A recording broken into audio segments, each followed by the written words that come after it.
കടയിൽ നിന്ന് ഇപ്പോൾ ഒരു ഫ്രെയിം വാങ്ങിക്കൊണ്ടുവന്നു കഴിഞ്ഞാൽ ആദ്യം ചെയ്യേണ്ടത് ഇതിൻ്റെ സ്ക്രൂ ഒന്ന് ലൂസാക്കി കൊടുക്കാം. ഇത് 2 പീസാണ്.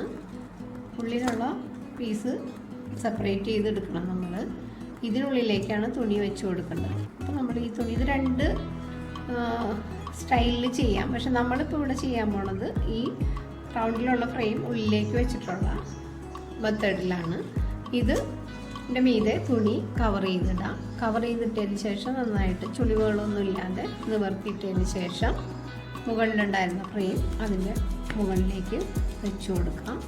വെച്ച് കൊടുക്കുമ്പോൾ തന്നെ ടൈറ്റ് ചെയ്യണമെന്നില്ല. അത് നമ്മൾ പതുക്കെ തുണി എല്ലാ സൈഡിലേക്കും ഒരുപോലെ വലിക്കണം. ഒരു വശം മാത്രം വലിച്ചാൽ തുണിയുടെ ഏതെങ്കിലും ഭാഗത്തേക്ക് ആ ഷേപ്പ് വ്യത്യാസം വരും. അപ്പോൾ നമ്മൾ പതുക്കെ എല്ലാ സൈഡിൽ നിന്നും തുണി വലിച്ച് അതോടൊപ്പം തന്നെ സ്ക്രൂ ചെറുതായിട്ടൊന്ന് ടൈറ്റ് ചെയ്ത് കൊടുക്കാം. മൊത്തം ടൈറ്റ് ചെയ്യരുത്, കുറച്ച് ടൈറ്റ് ചെയ്തതിന് ശേഷം വീണ്ടും വലിക്കണം. അല്ലെന്നുണ്ടെങ്കിൽ എവിടെയെങ്കിലുമൊക്കെ ലൂസായിരിക്കും തുണി. ഒരുപോലെ തന്നെ ടൈറ്റായി വരണം. അപ്പോൾ എല്ലാ സൈഡിൽ നിന്നും നമ്മൾ അതിനനുസരിച്ച് വലിച്ചു കൊടുക്കണം. ചുളിവുകളൊട്ടും ഇല്ലാതിരിക്കണം. ഫ്രെയിമിനുള്ളിൽ പ്രസ് ചെയ്തതിന് ശേഷം വീണ്ടും കുറച്ച് ടൈറ്റ് ചെയ്ത് കൊടുക്കാം. ഇതിൽ വലിച്ചതിന് ശേഷം ടൈറ്റ് ചെയ്ത് കൊടുത്തിട്ടുണ്ടെങ്കിൽ ചുളിവുകൾ മാറില്ല.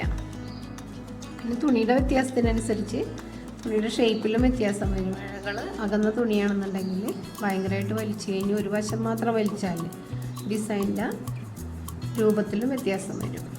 അപ്പോൾ നമ്മൾ ഇതുപോലെ ഫുള്ളായിട്ട് ടൈറ്റ് ചെയ്ത് കൈ വയ്ക്കുമ്പോൾ തുണി താഴ്ന്നു പോകാതിരിക്കണം. അപ്പോഴാണ് നമുക്ക് സ്റ്റിച്ച് ചെയ്യാൻ എളുപ്പമുണ്ടാവുക.